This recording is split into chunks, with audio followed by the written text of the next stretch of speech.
Doctor Mohammad Yunus. Doctor Mohammad Yunus, আপনাকে আমাদের অনুষ্ঠানে স্বাগত জানাই। আমরা আমাদের সাথে আরো রয়েছেন বেগম খালেদা জিয়া, আপনাকে আমাদের অনুষ্ঠানে স্বাগত জানাই। আপনি আমাদের সময় দিয়েছেন, সেজন্য আমাদের কৃতজ্ঞতা জানাবেন। আমরা আসলে অনেকগুলি প্রশ্ন আপনাদের দুজনকেই করতে হবে, সেজন্য আমরা একটু আপনার থেকে একটু টু দা পয়েন্ট এবং যদি কুইক একটু বলেন তাহলে আমাদের জন্য একটু সুবিধা হয়।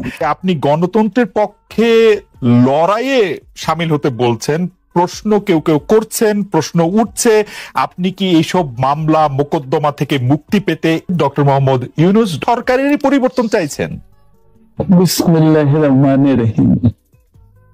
আসসালামু আলাইকুম। দীর্ঘদিন অসুস্থ থাকার পর আপনাদের সামনে কথা বলতে পারার জন্য আল্লাহর কাছে শুকরিয়া আদায় করছি। আমার কারাবন্দী অবস্থায় আপনারা আমার কারামুক্তি ও রোগ মুক্তির জন্য সংগ্রাম করেছেন, দোয়া করেছেন, সেজন্য আমি আপনাদের সকলকে ধন্যবাদ জানাচ্ছি। দীর্ঘ আন্দোলন সংগ্রাম ও ত্যাগের মধ্য দিয়ে আমরা ফ্যাসিবাদী অবৈধ সরকারের কাছ থেকে মুক্তি পেয়েছি।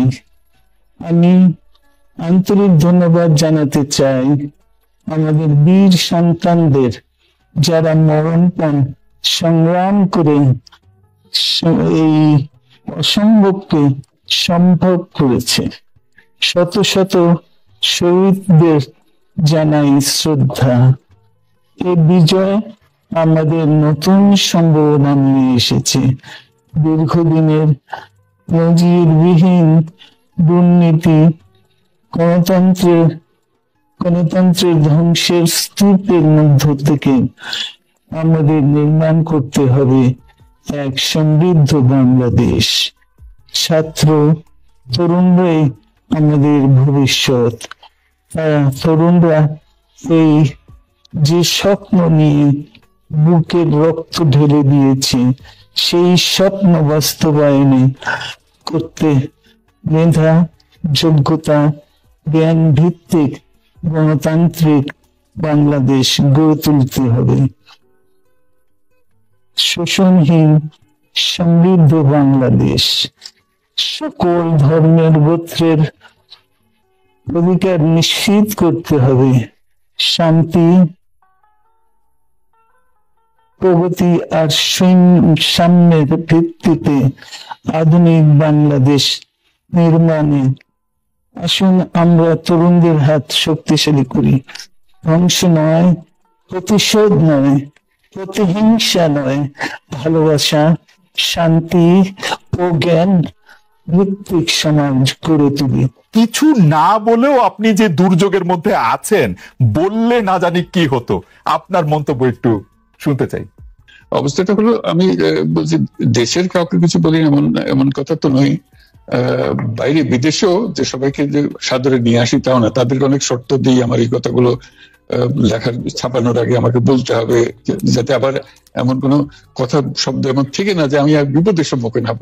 আমি শুধু বিপদ থেকে দূরে থাকার জন্য এটা করছি, কারণ আমি চারদিকে বিপদের মধ্যে আছি। আপনি যখন বলছেন যে গণতন্ত্র মানবাধিকারের পক্ষে এক কণ্ঠে কথা বলার আহ্বান আপনি জানাচ্ছেন, আপনার কাছে কি মনে হচ্ছে যে গণতন্ত্র মানবাধিকারের পক্ষে এখন বহু পক্ষ বহু কণ্ঠ, এটা আসলে এক কণ্ঠে কেউ বলতে পারছে না বা সাহস পাচ্ছে না বা বলছে না, এরকম আপনার মনে হচ্ছে কিনা? আমার মনে হচ্ছে তাই, কারণ বলতে পারছে না তো, মুখ খুলে সব গণতন্ত্রের কথা বলতে পারছে না। যে সেটা বলা, এক বাক্যে বলা, পরিষ্কার কণ্ঠে বলা, এটা আমাদের সবার দায়িত্ব, তো জাতীয় দায়িত্ব এটা, যে না হলে গণতন্ত্র বলে কিছু থাকবে না আমাদের জন্য। আদৌ গণতন্ত্র বলে কিছু থাকবে না। আপনাকে কি তিনি তার প্রতিদ্বন্দ্বী মনে করেন, নাকি সত্যি তার কাছে এমন কোন তথ্য রয়েছে যে আপনার বিশাল কোন রাজনৈতিক অভিলাষ রয়েছে? আপনি কি রাজনৈতিকভাবে তার প্রতিদ্বন্দ্বী হয়ে উঠছেন বলে তিনি আপনাকে অপছন্দ করছেন, না কি কারণে, আপনার কি মনে হয়? আমার মনে হয় উনি মনে করেন যে আমি দেশের সর্বোচ্চ ডাকু, সন্ত্রাসী, কিংবা আমি অপরাধী, আমি সেরা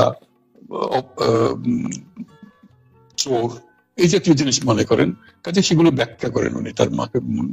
এমন সব কটু শব্দ ব্যবহার করেন যাতে মনে হয় যে আমার সম্বন্ধে তার ধারণা খুবই খারাপ। আসলে এটা নিয়ে কথা বলাটা একটু বিব্রতকরই, কিন্তু কেউ কেউ এটা বলে থাকেন যে বিশেষ করে যে 2007 সালে যে 111 সরকার আমরা যাকে বলি, তাদের যে বিরাজনীতিকরণের একটি চেষ্টা, সেই চেষ্টার মধ্যে আপনার অংশগ্রহণ আছে কিনা। যদিও বারবার বলা হয় যে আপনি আসলে সেই ক্ষমতাটা দখল করতে চেয়েছিলেন, অথচ আমরা উল্টা শুনেছি, আপনার মুখেও শুনেছি, যারা ওই সময় কৌশলভ ছিলেন তাদের মুখেও শুনেছি যে আপনাকে আসলে অফার করা হলো, আপনি সেটি ফিরিয়ে দিয়েছিলেন। কিন্তু কেউ কেউ আবার বলে থাকেন আপনি একটা লম্বা সময়ের জন্য চেয়েছিলেন। এইটি কি একটা কোনো কারণ হতে পারে? এই ব্যাপারটিকে আমাদের দর্শকদের জন্য মানে বা ইয়েদের জন্য একটু আপনি পরিষ্কার করবেন যে আপনি আসলে রাষ্ট্রের সর্বোচ্চ ক্ষমতায় বা রাজনীতির জায়গায়, দেশ পরিচালনায়, সেগুলিতে আপনি আসলে আসতে চেয়েছিলেন কিনা, চান কিনা, বা ওই জায়গা থেকে। যদি চাইতাম খালেদ, যদি চাইতাম, তখন যখন মিলিটারি আমার বাসায় এসে বসে রইল সারা রাত আমাকে রাজি করানোর জন্য, আমি তো লুফে নিতাম। রাজি করানোর জন্য বসে থাকতে হবে কেন? আমি যদি ক্ষমতায় চাইতাম, বলে আজ চলেন চলেন, কি করতে, কি কোন জামাটা পড়তে হবে দেখিয়ে দেন, এখনই যাচ্ছি। আমি তো সেটা করিনি, তাদের সঙ্গে তর্ক করেছি, সারা রাত ধরে তর্ক করেছে যে না ভাই আমাকে দিয়েন না, আমি এই কাজের উপযুক্ত না, আপনারা অন্য লক্ষ্য যান। তারা আমার উপরে মন ঠিক করে ফেলেছে আমাকে দিতে হবে। আমি বারে বারে বলতেছি তাদেরকে, তারা নিরাশ হয়ে ফিরে গেল, বললো যে সকালবেলা আবার আসবো, সকালবেলায় আসলে তখন আপনি আমাদেরকে বলেন যে রাজি আছেন। কাজে তা না হলে তো আমি সঙ্গে সঙ্গে রাজি হয়ে যেতাম। কে ছাড়ে যে আপনাকে দেশের পুরো সরকারের প্রধান হবার জন্য আহ্বান জানাচ্ছে, বাংলাদেশে এরকম কয়জন মানুষ আছে বলবো যে না আমি এই দায়িত্ব গ্রহণ করব না। আমি তো করলাম সেটা, এখন আমার নামে বলা হচ্ছে 10 বছর ছিল। আমি বছর দিয়ে তো প্রশ্ন উঠে না, এরপরে তো কয় বছর কয় কাণ্ড। আমি 10 বছর দিয়ে কি করবোটা কি? আমি 10 বছর দিয়ে, আমি তো বলছি আমি এই কাজের জন্য নই। দেশে আমার দেশ পরিচালনা করা আমার দায়িত্ব না, আমার কাজ না, আমি জানি না এটা কিভাবে করতে হয়, আমি যেটা জানি সেটা করি। আপনার হাত দিয়ে যখন গ্রামীণ টেলিকমের প্রতিষ্ঠা হয়, তখন এর আয় থেকে আপনি গ্রামীণ ব্যাংকের সদস্যদের জন্য ব্যয় করার কথা বলেছিলেন বা ভেবেছিলেন। আপনি গ্রামীণ ব্যাংক থেকে চলে আসার সময় বা ওই আগে পরে আমরা দেখেছি যে সে আর্টিকেল অফ অ্যাসোসিয়েশনটা আসলে ওই একই রকম নাই, বদলানো হয়েছে। তো গ্রামীণ ব্যাংকের বা গ্রামীণ টেলিকমের এই বেনিফিশিয়ারি থেকে গ্রামীণ ব্যাংকের সদস্যদের আসলে বাদ কেন দেওয়া হয়েছে? মানে এইটার পিছনে কারণ কি? এখন গ্রামীণ টেলিকমের যে লভ্যাংশ তা কোন খাতে আসলে ব্যয় করা হয়, বা মানে যে আয়টা, মুনাফা, সেটি আসলে কিভাবে ব্যয় করা হয়? গ্রামীণ টেলিকম একটা স্বতন্ত্র প্রতিষ্ঠান। এটা কোম্পানিজ আইনের সেকশন 28 দ্বারা সৃষ্ট। তার অর্থ হলো যেটাকে আইনের ভাষায় বলে non dividend company, guaranteed by limited by guarantee. কাজে এটার কোনো মালিক নাই। কাজে মালিক যেহেতু নাই, এটা তার নিজের নিয়মে যারা গ্যারান্টি দিয়েছে, যারা গ্যারান্টির পরিমাণও খুব সীমিত, লিমিটেড বাই গ্যারান্টি, এটা 1000 টাকা। মানে যদি যত তোলপাড় হয়েও যায় কোম্পানিতে, বহু পাওনা থেকেও যায় লোকজনের, যারা এটার পরিচালনা পরিষদে আছে তাদের দায়িত্ব হবে 1000 টাকা পর্যন্ত, এর দায়ী থাকবে 1000 টাকা পর্যন্ত, এর বেশি তার দায়িত্ব থাকবে না। কাজে এত সহজ সরল একটা জিনিস। তো সেটাই হলো গ্রামীণ টেলিকম। গ্রামীণ টেলিকম তখন একবার বলেছিল যে তাদেরকে কিছু কিছু সহায়তা দেবে এটার অর্জনের কাছ থেকে। এটা তাদের নিজস্ব সিদ্ধান্ত, এটা কারো চাপারও সিদ্ধান্ত না। সেই সিদ্ধান্ত অনুসারে সেই সমস্ত যে পরিমাণ টাকা তারা বলেছিল দেবে, এখন দিয়ে যাচ্ছে। এই পর্যন্ত 500 কোটি টাকার উপরে দেওয়া হয়েছে এই সাহায্য সহায়তার থেকে। কাজে ওইটা যে আমরা গ্রামীণ টেলিকম এটার থেকে পৃথক হয়ে গেছে, তার যে কথা দিয়েছিল, কথা পুরো, এটা একটা কথা দিয়েছিল, এটা পূরণ করছে না, এটা আইনগত কোনো যে আইনি বাধ্য হতে আমাদের দিতে বাধ্য হবেন এরকম কিছু ছিল না। কাজে এই ধরনের বিষয়টা এই টেলিকমের বিষয়ে বলা। গ্রামীণ ব্যাংকের আপনি যখন মানে গ্রামীণ টেলিকমটা আপনি প্রতিষ্ঠা করেন, সেই সময়ে গ্রামীণ টেলিকমের সাথে গ্রামীণ ব্যাংকের সম্পর্কের যে বিধিমালা, সেই বিধি কি আপনি যখন চলে এসেছেন গ্রামীণ ব্যাংক থেকে সেটি পরিবর্তন করা হয়েছিল? তো সেই পরিবর্তনটি মানে পরিবর্তনটির জায়গাটা যদি আমাদের একটু পরিষ্কার করতেন। পরিবর্তন ছিল যে আগে এটা নমিনেট করতে পারতো গ্রামীণ ব্যাংক, চেয়ারম্যান পদের জন্য একজন লোক নমিনেট করতে পারতো। আমরা যেহেতু গ্রামীণ ব্যাংক থেকে আমাদেরকে সরিয়ে দেওয়া হয়েছে, তখন আমরা মনে করলাম যে এটা রাখার আর দরকার নাই, গ্রামীণ টেলিকম থেকে সেই পদটা আমরা পরিষ্কার করে দিয়েছি, যেমন এটা আর দরকার নাই। এইটুকুই পরিবর্তন হয়েছে। এটা ন্যায়সঙ্গতভাবে পরিবর্তন করার ধারা অনুযায়ী যা যা করতে হয় সেটা করা হয়েছে।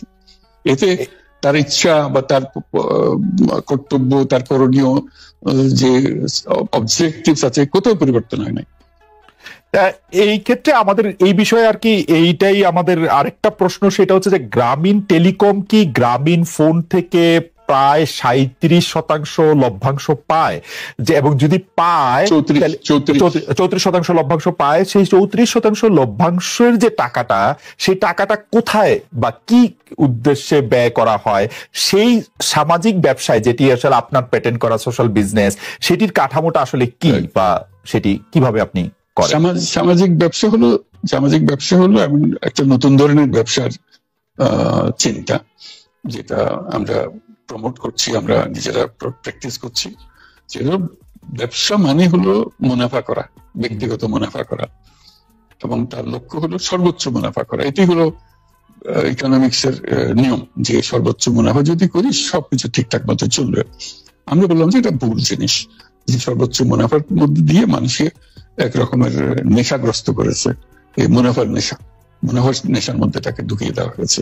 এই মানুষকে এই মুনাফার নেশাগ্রস্ত মানুষ হিসেবে এটা আমরা কল্পনা করতে পারি না। আমরা বলছি যে এটা মুনাফা সে করবে, সর্বোচ্চ মুনাফা করবে, কিন্তু অন্য ধরনের ব্যবসা আছে। ব্যবসা এখন শুধু এক প্রকারের ব্যবসা আছে, যে ব্যবসাতে শুধু মুনাফা সর্বোচ্চকরণ, এটাই নির্দিষ্ট নিয়ম। আমরা বলছি আরেক রকমের ব্যবসা, যেটা হলো মানুষের সমস্যার সমাধান করা, মুনাফার জন্য কোনো রকমের ইচ্ছা তার না থাকা, মুনাফা বিহীন ভাবে, কোনো মুনাফা, ব্যক্তিগত মুনাফা না নিয়ে শুধু সমস্যার সমাধানের জন্য ব্যবসা করা, এটাকে আমরা বলছি সামাজিক ব্যবসা। এই অর্থ দিয়ে আমরা সামাজিক ব্যবসাগুলো প্রতিষ্ঠা করছি, একটার পর একটা সামাজিক ব্যবসা প্রতিষ্ঠা করছি, যে কারণে আমরা এটার মধ্যে শরিক হয়েছিলাম। যে আমরা পুরো গ্রামীণ ফোনকেই সামাজিক ব্যবসা করার চেষ্টা করেছিলাম, সেটা টেলিনরকে আমরা রাজি করাতে পারিনি। কাজে টেলিনর বলছে যে না, আমরা ব্যবসা করবো। কাজে আমরা ওটা না পেরে শুধু গ্রামীণ টেলিকমকে আমরা সামাজিক ব্যবসা হিসেবে রেখেছি। এর থেকে যে মুনাফা হয়, মুনাফার সমস্ত টাকা বিভিন্ন সামাজিক ব্যবসা সৃষ্টির কাজে ব্যবহৃত, এখনো তাই হচ্ছে।